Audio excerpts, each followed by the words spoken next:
Welcome to Bayfield's Training Excel Tips videos. If you have watched our previous videos, then you must know by now how to use the three lookup functions: VLOOKUP, HLOOKUP, and XLOOKUP. Let's do a recap and discuss when each function is meant to be used. We start with the VLOOKUP or vertical lookup. It is used to find values from a vertical perspective. It consists of four arrangements. The first one is the lookup_value, which must be in the first column of the table.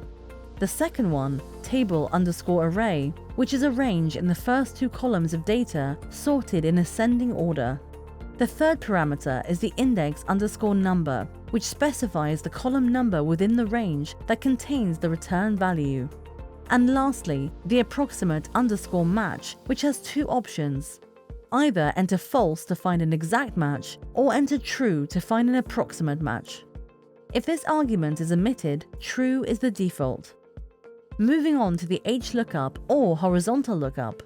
This function is used to find values horizontally.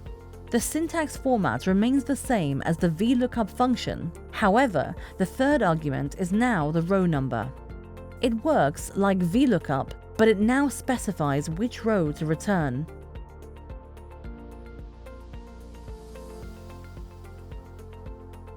And the XLOOKUP function is the next generation lookup function in Excel that has the functionality of both the VLOOKUP function as well as the HLOOKUP function, without limitations. It performs either a vertical lookup or horizontal lookup by searching for a value in a row or column of a table and returning the corresponding value. Unlike VLOOKUP, the HLOOKUP and XLOOKUP function does not require the looking up value to be in the first column or row of a table. It is a flexible and versatile function that can be used in a wide variety of situations.